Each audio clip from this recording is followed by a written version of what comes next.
No words can describe the shock we are living through or how the face of the country lies transformed.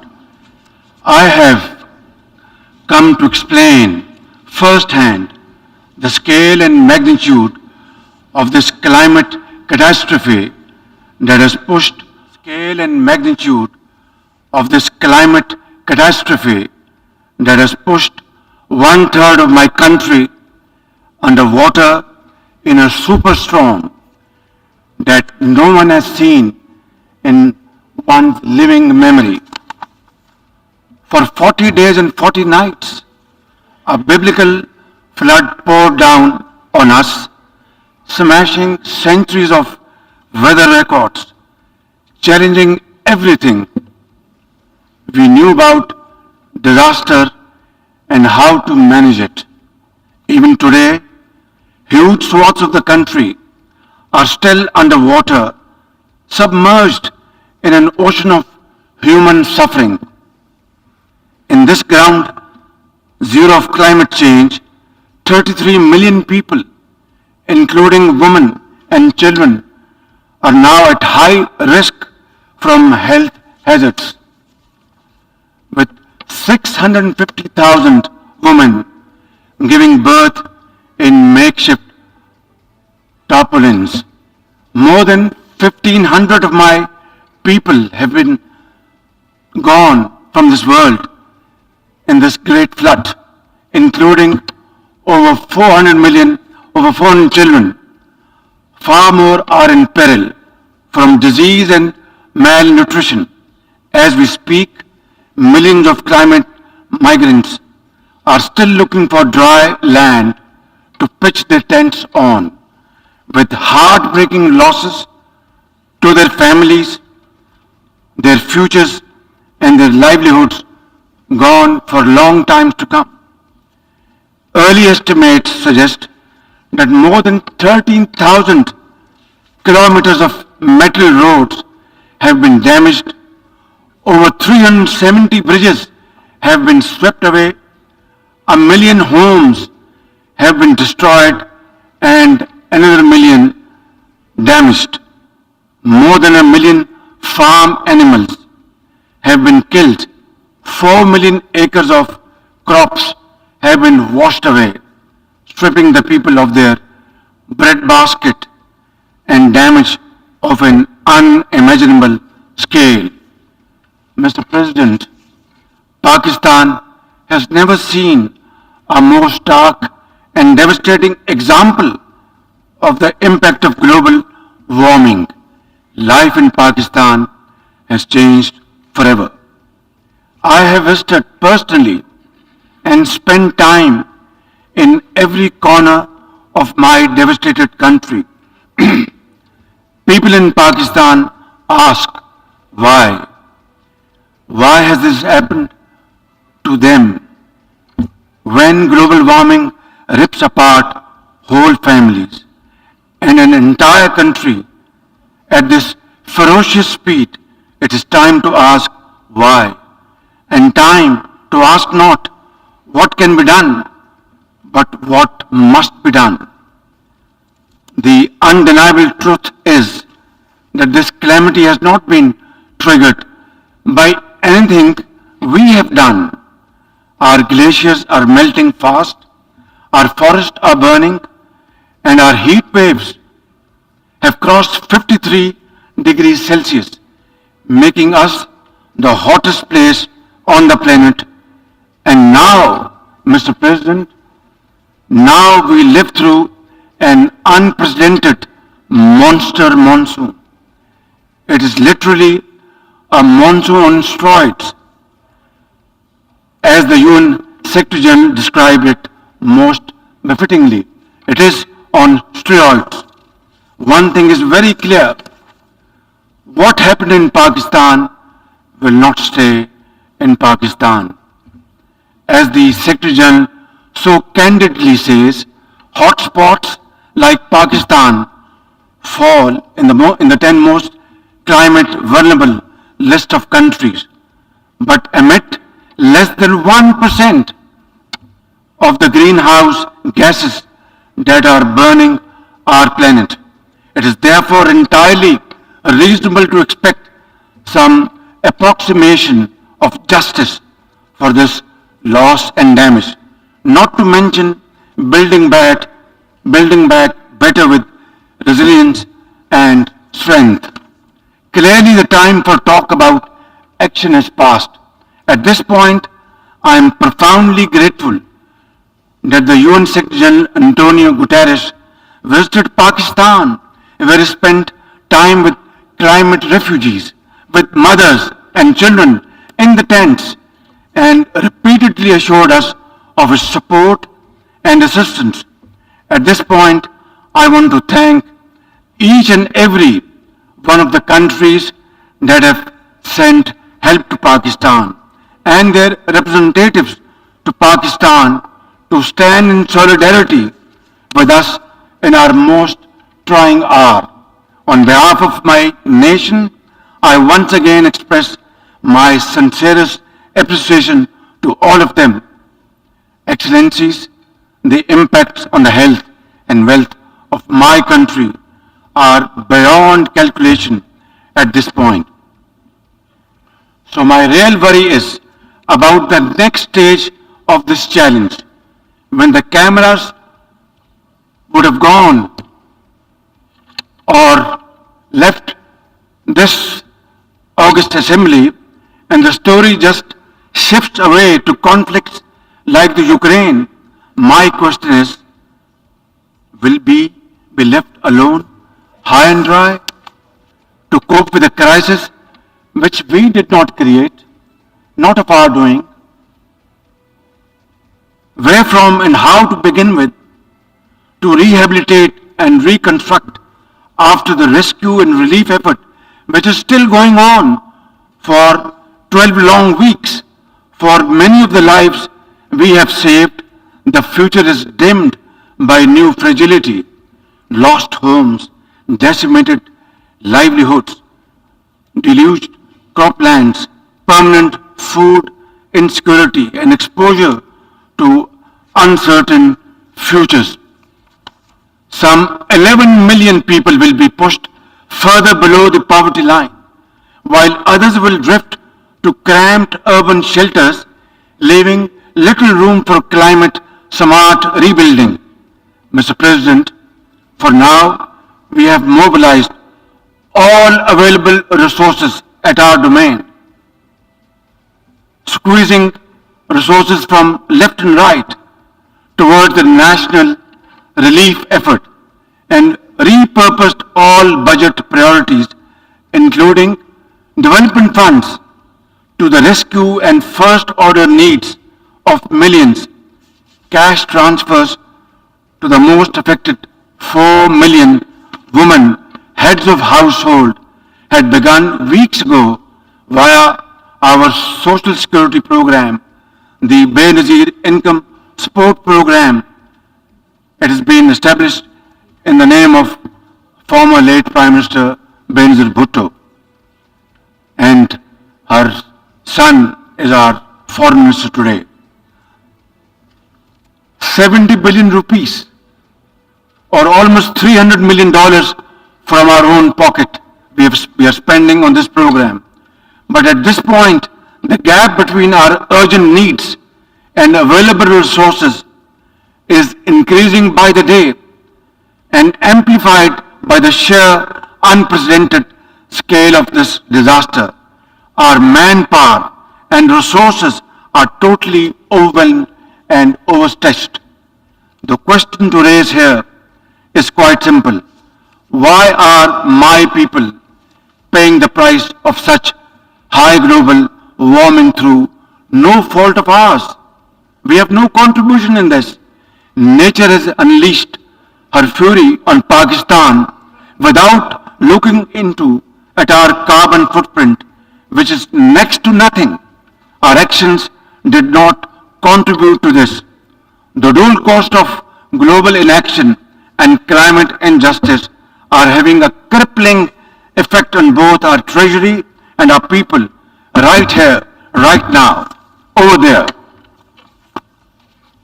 Mr. President, This is going to be a long haul, and under these most trying circumstances, hope is the best enemy of darkness. And Pakistanis are known to be exceptionally resilient people. For my part, I am fully committed, fully geared to fighting this battle for our survival in the tents, in the trenches with my people until we have rebuilt Pakistan to face the growing challenges of this century. It is high time we took a pause from the preoccupations of the 20th century to return to the challenges of the 21st century.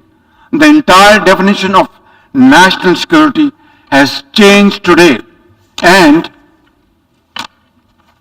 unless the leaders of the world come together to act and act now on an agreed common agenda, there will be no earth to fight wars over. Nature will be fighting back, and for that, humanity is no match at all. Mr. President, Pakistan's urgent priority right now is to ensure rapid economic growth and lift millions out of poverty and hunger.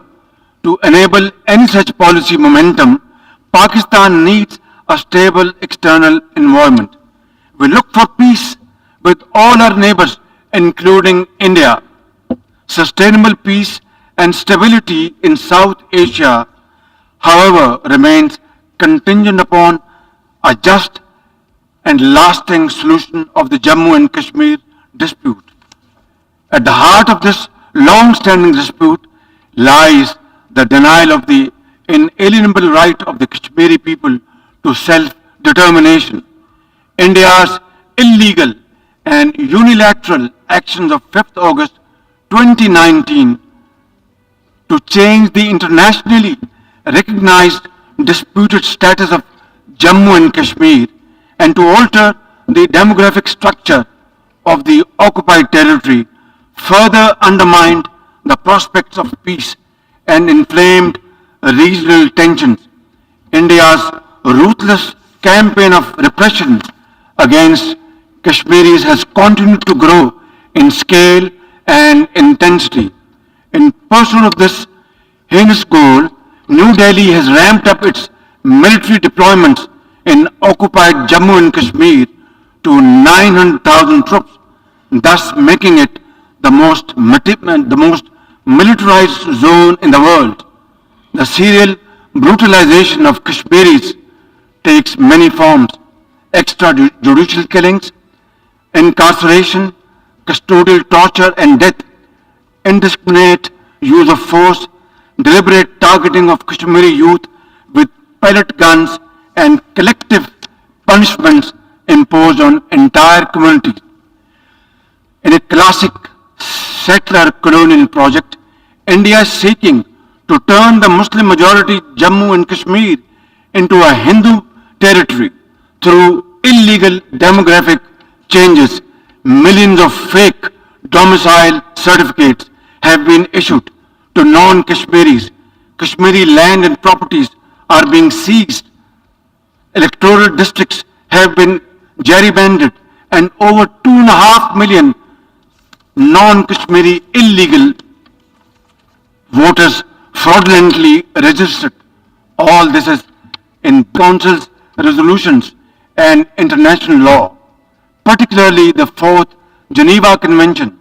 For our part, the Pakistani people have always stood by our Kashmiri brothers and sisters in complete solidarity and will continue to do so, no matter what, until their right to self-determination is fully realized in accordance with the relevant UN Security Council resolutions.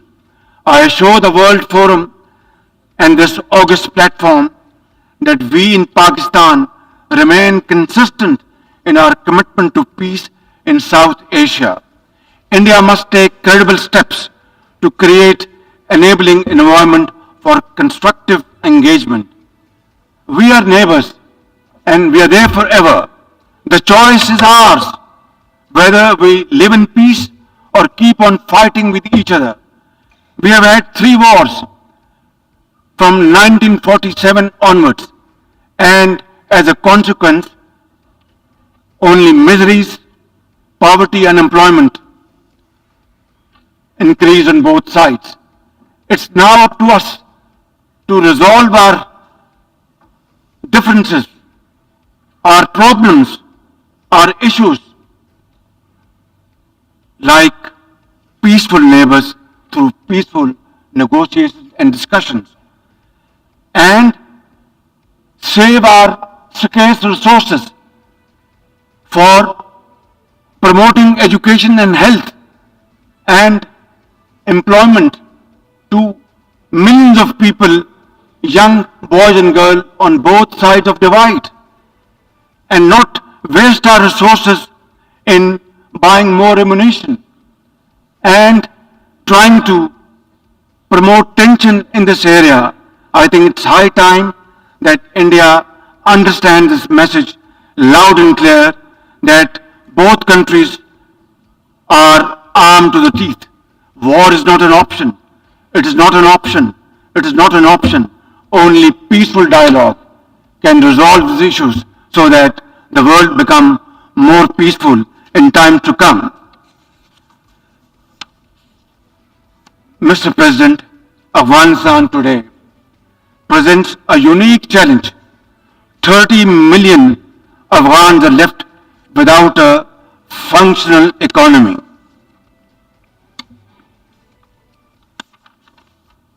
And banking system that allows ordinary Afghans to make a living, to be able to build a better future. Pakistan would also like to see Afghanistan, which is at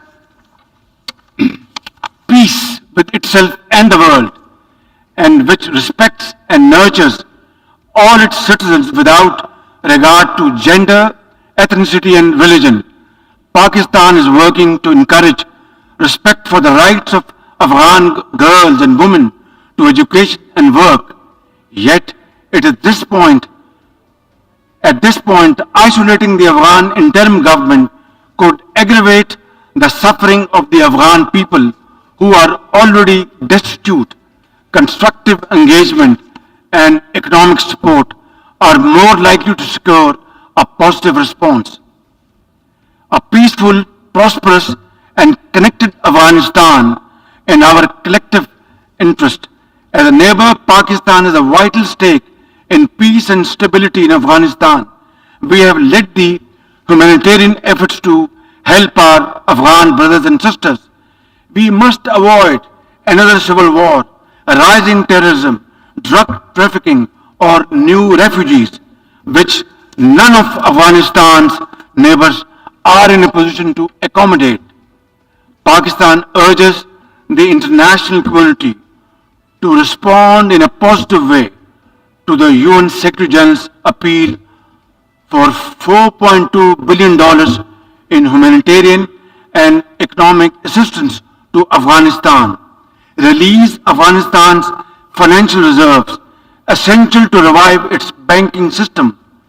Pakistan shares the key concern of the international community regarding the threat posed by the major terrorist groups operating from Afghanistan, especially ISIL-K and Tehreek-e-Taliban Pakistan, as well as Al-Qaeda, ETIM, and IMU. They all need to be dealt with effectively and comprehensively with the support and cooperation of the interim Afghan authorities. In turn, the international community should address Afghanistan's dire humanitarian needs. Mr. President, Pakistan strongly condemns terrorism in all its forms and shades and manifestations. Terrorism does not have a religion, ladies and gentlemen. It is based on dogma, fueled by poverty, unemployment, deprivation, injustice, and ignorance, and fanned by vested interests. Pakistan is the principal victim of terrorism, Over the last 2 decades, we have suffered more than 80,000 casualties and over $150 billion in economic losses due to terrorist attacks. Our armed forces, with the support of our people, mothers, traders, students, teachers, engineers, doctors, have broken the back of terrorism within Pakistan, yet we continue to suffer terrorist attacks from across our borders, sponsored and financed by our regional adversary. We are determined to defeat such cross-border terrorism. And I must say loud and clear that the amount of sacrifices Pakistan has made to defeat terrorism over the period of time has been unprecedented in the contemporary history of Pakistan. I tell often to my friends, if you see somebody, a mother or a child or a boy limping on the streets of Pakistan, maybe he was a victim of terrorists years back. That is the kind of sacrifice Pakistan has paid. Our generals, our soldiers, our doctors, mothers, teachers, students, and traders, they all paid their lives for Pakistan's well-being and defeated terrorism. And this peace which was restored back in Pakistan after great sacrifices is not only for Pakistan, it is a peace for global countries and global community. And we are very proud of it. And this is the biggest manifestation of our commitment, our concern, and our continued efforts to defeat terrorism wherever it is. Mr. President, Islamophobia is a global phenomenon. Since 9/11, suspicion and fear of Muslims and discrimination against them have escalated to epidemic proportions. The officially sponsored campaign of oppression against India's over 200 million Muslims is the worst manifestation of Islamophobia. They are subjected to discriminatory laws and policies, hijab bans, attacks on mosques, and lynchings by Hindu mobs. I am particularly concerned by the calls for genocide against India's Muslims by some extremist groups. Earlier this year, this assembly adopted a landmark resolution introduced by Pakistan on behalf of the OIC, designating 15th March as the International Day to combat Islamophobia. It's my sincere and ardent hope that this should lead to concrete measures by the UN and member states to combat Islamophobia and promote interfaith harmony. Mr. President, Pakistan is deeply concerned by the numerous conflicts across the Middle East, including in Syria and Yemen.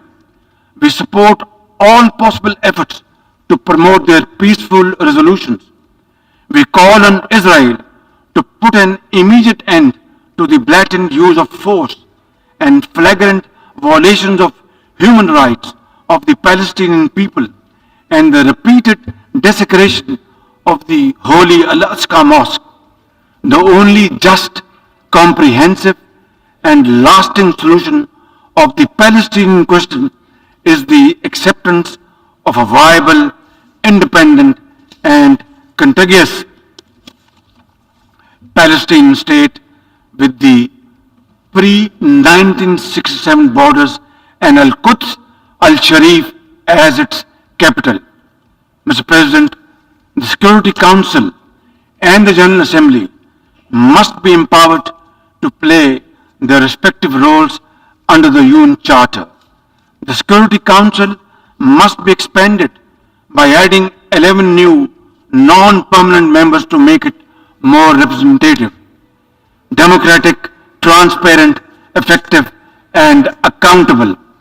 Adding new permanent members will paralyze the Council's decision-making, enlarge its representational deficit, and create new centers of privilege in violation of principle of sovereign equality of member states. The nations of the world must step back from the precipice. We must restore peace in Europe, avoid a war in Asia, and resolve festering conflicts across the world. We must revive the vision which created the United Nations, a vision which is often blurred by national interest and hegemonic designs. Pakistan is a partner for peace. But, Mr.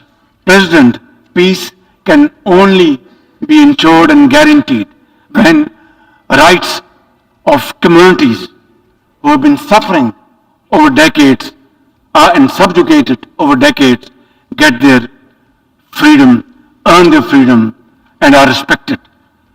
In this behalf, before I conclude, Mr. President, I would once again repeat at the cost of repetition that we want to have peace with India, but long-lasting, enduring peace can only be ensured and guaranteed through a just and fair solution of Kashmir, providing rights to the people of Kashmir under UN Charter, according to Security Council resolutions, the right of self-determination. Sit down then and talk to our Indian counterparts to pave the way forward for future so that our generations do not suffer, so that we spend our resources on mitigating miseries, on building structures to face these floods and outbursts of clouds. We are developing societies. We don't have unlimited resources. We must deploy our resources for the well-being of the people, for our children, for their promotion, for their empowerment, for their employment, for health, for education, and make Pakistan, and of course other developing societies must find their own place in community of nations through hard work, untiring efforts and sacrifice. That is the only way forward. Therefore, we will work with all those committed to the United Charter's principles to restore the vision which created the United Nations and to equip this organization with the capacity to preserve global peace and promote universal prosperity. I thank you. От имени Ассамблеи хочу поблагодарить премьер-министра Исламской Республики Пакистан за только что сделанную